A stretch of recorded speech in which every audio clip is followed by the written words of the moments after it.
It's weird because I keep sitting here every time I wanted to do this podcast, and I would sit in the room with my computer as if I was gonna do raw zone, and I can't sit there and talk the same way I would where I'm sitting at right now, right? And there's no shame. Uh, I just didn't want to make another video podcast, so I just wanted to keep going with this. You know, I also feel like where I'm sitting right now, I'm so comfortable where I feel like I'm a little more peaceful to sit and really talk about this. I know they really tell you shouldn't sit where you rest your head because it's supposed to cause you to not be able to sleep. But I feel like at the same time I'm able to create in here. So, and after just this week alone, thinking about my brother and his birthday and the chance he didn't get to be around, but not only that, this week was a lot of emotional pain, I guess you want to call it, behind it. It was a lot of reflection. Says I'm waiting for like WWE Saturday Night Main Event, right? But I think about how the new year, the fresh start, but I feel like as we go into this anniversary, right? Because I don't even consider it an anniversary. I really consider it a birthday. Um, they say that the new year is a fresh start, but for me, this year feels different because walking into January 25th feels like the day I was reborn. You know, after you find yourself sitting in a hospital room, you know, not knowing if this diabetes shit is gonna actually kill you or not. Um, I just don't feel the same as I was all that time ago. I'm not that same person that did anything to appease another person. I'm walking in with gratitude. I have scars. I have lessons I've learned over this last year with a deeper understanding of how fragile and powerful that life is. You know, I'm hoping when I do this, it's going to be at least twice a month. I'm praying. I'm trying, guys. I'm trying to hold myself accountable. So please hold me accountable too. Um, this year, Ivy Speaks is not about resolutions. It's about survival, healing, and choosing to live fully on purpose. So it's January 25th. Well, technically the 24th, and I'm waiting for Saturday night's main event in Toronto. And man, I'm so upset because the weekend dropped some official merch between WWE and him, and I'm just like so upset. I kind of wish I was in Canada right now. But a year ago, I was supposed to be on a plane heading to California with T. Roy. Not only with the fires, but he had the C2 TV Awards, and then I was just in so much pain. Like I felt so much stomach pain. I was already not able to stomach any food. I was throwing up every day for a week. I was a month actually. My mom was worried, but at the same time, she was like telling me, no, I gotta do good. I gotta just, stay on point. Maybe I just gotta eat better. Which I agreed with her. I really didn't think life was gonna be that drastic where I almost didn't get back up. Um, I really want to, like, thinking about it, I gotta thank my hospital brother and sister again, Anais and Hemsley, because you guys never left my side from the bed. Like, yeah, you guys came, you guys made sure I had the fluids, I had whatever I needed, and I was just chilling. Not chilling, but I was comfortable and I didn't feel like I had to puke anything out. I felt like I was getting somewhere.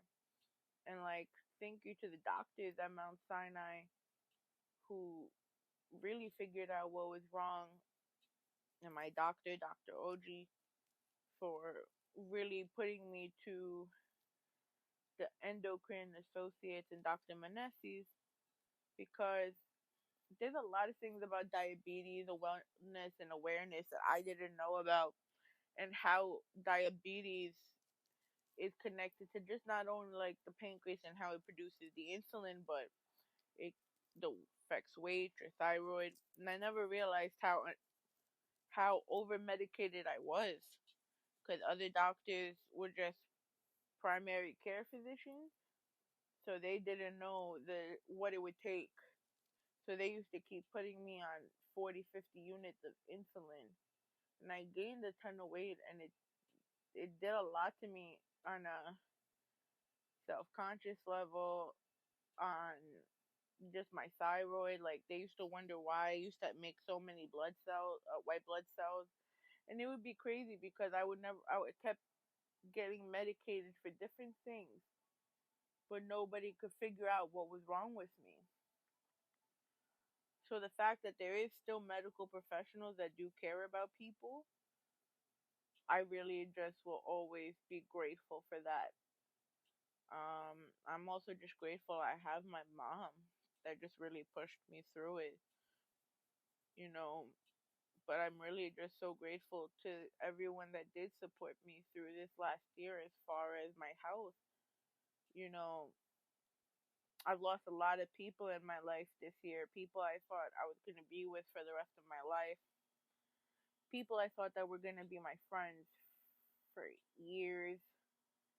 And a lot of time was spent for me reflecting on what I wanted for myself, what I wanted for my future.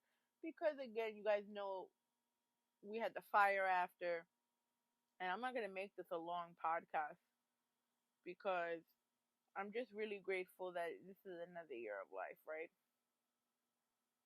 Um, like it, if anything, this year has been more of a mental battle and a battle of me versus myself, because I had to figure out when it was all said and done after the breakup, because I got sick, then the breakup happened, and it's just, who did I want to be now that I was no longer someone's girlfriend, somebody's stepmother? You know, I had let so much fall behind me, and I think I allowed myself to get depressed about it. And when with six dying, and a lot of things just kept taking a negative turn, and I kept feeling that things would not change. And I think the first thing I learned that I needed to do was, and I hope people like take this and don't think this is me just crying out like this is Dear Diary, because there's somebody I know that's probably more fucked up than I am in the head right now, and they probably want to know that they're not feeling alone, right? And I think the moment we all choose to become more self-aware of ourselves and seeing what makes us really upset is the moment that we can take to start working towards a more positive direction. I say that because when everything extremely started to feel uncomfortable, finances, my career path, my life, you know, I put myself in situations this year and aligned myself with a lot of inconsistency, to which I had a very negative view of myself. And even though I was losing weight, even though I was gaining attention that to many would sound so common, but to me would be weird, to fixing and understanding relationships with people as a whole, um, I had to really sit down and take the time this year to really figure out what really makes me happy. Because as much as I posted and as much as I've been outside and I post that I'm this survivor, I'm really still going through it. And I don't think a lot of people realize it.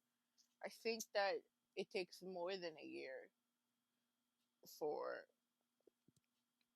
things to change.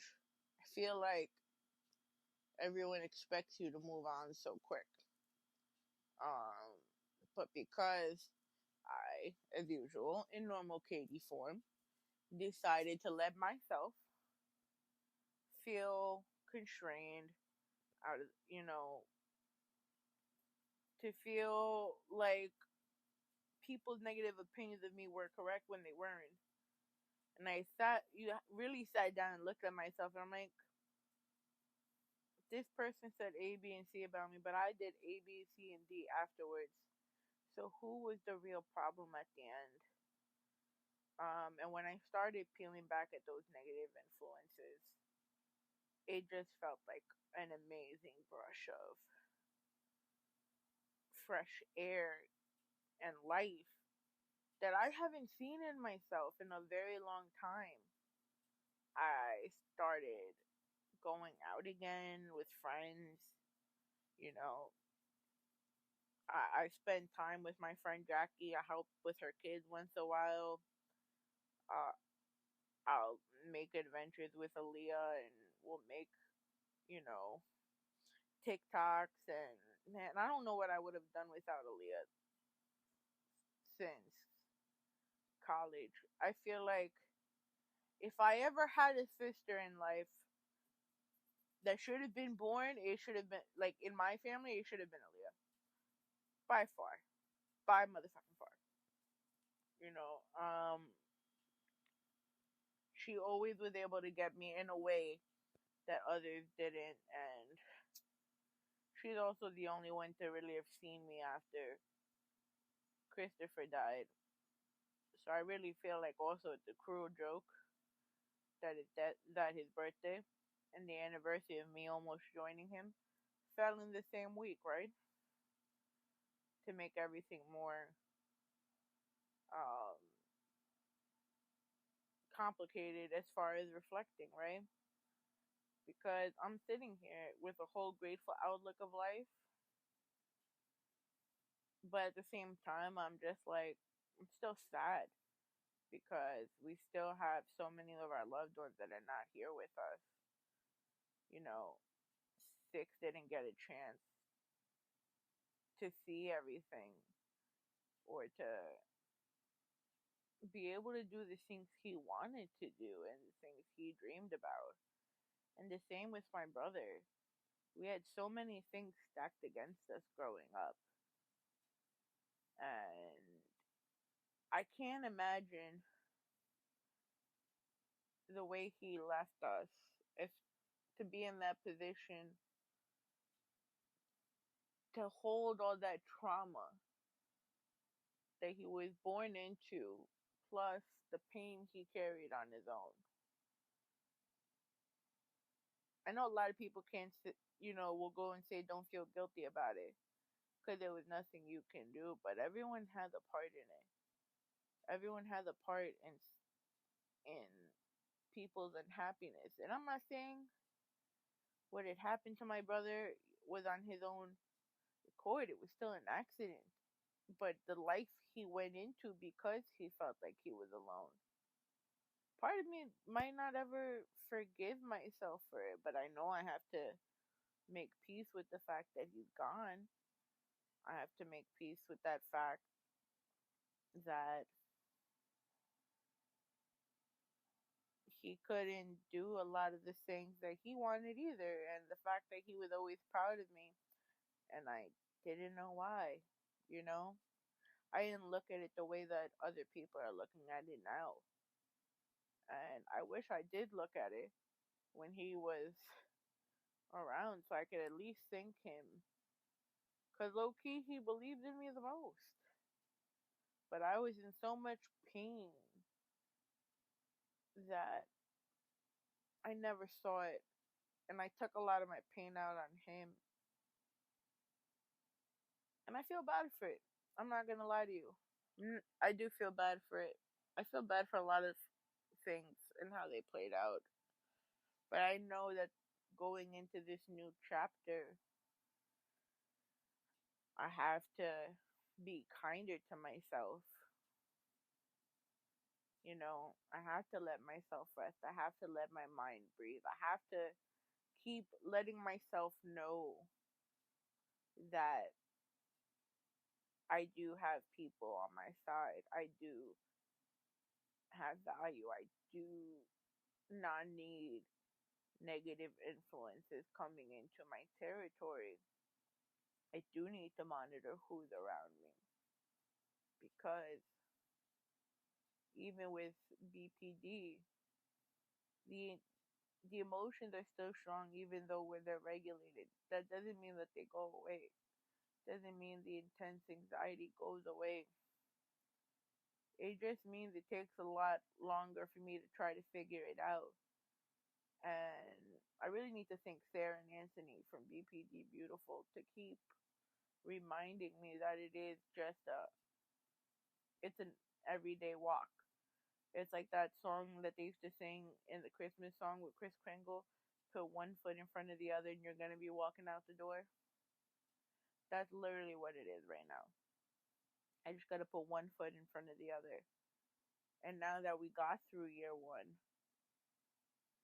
you know, I've lost already everything, but I've gained so much at the same time. A lot of people were saying, don't feel bad. It's just a material as far as the house dying, the house burning down. And they were right. It is a new house. It's not going to be the same, but I still have the memories. I still have my mom. I still have Mello, and that's more important to me than anything else. So when I think about January 25th, and I think about how I almost didn't see January 26th, and I see myself now when I look at the mirror every day and I see a different person, a stronger person. I'm the one taking care of my mom. I'm the one holding down everything. Now, granted, am I still struggling on certain things? Oh, hell yeah. I have to yell at people and try to claw my way to the best, but I don't feel as alone as I once did when it comes to certain things. And I also don't feel like a loser like I did. Like I couldn't figure shit out. I couldn't figure out why all these bad things were happening in my relationship. It wasn't, and it's just me blaming myself, and I shouldn't have. But I think everyone else goes through the same type of journey when things start to fall apart, when you realize a new page is opening. And I got to do things I didn't normally get to do. Like I went to go see Wu Tang in concert, and I got to see The Weeknd again after 10 years. I've seen friends of mine have babies and grow up, and I've seen my nieces do amazing things. My brother Sparrow is married to this wonderful woman. You know, my sister even sent me a picture of my niece, and she looks like a little clone version of her. And the things that I normally would be sad about, I'm not. So I guess things do make a progress, and this is a rebirth year. So I'm calling this moment what it really is, a new birthday. Because when you come back from the edge, you don't age, you reborn. And this is Ivy Speaks. My life is not as cool as I make it seem, but shit. I said it on my dating profile, I'm a work in progress. Just be patient with me. And I hope if you're going through this and you're rebuilding your life, just know you are a classy motherfucker and it's a day at a time. And just know that you fucking got this. Hopefully the next Ivy Speaks, because we've been talking about it on Instagram, talking about dating and talking about how transactional relationships have become. And I'm really hoping I can get some friends involved in this. But drop your comments below. Talk that ish with me. And yeah, this peace.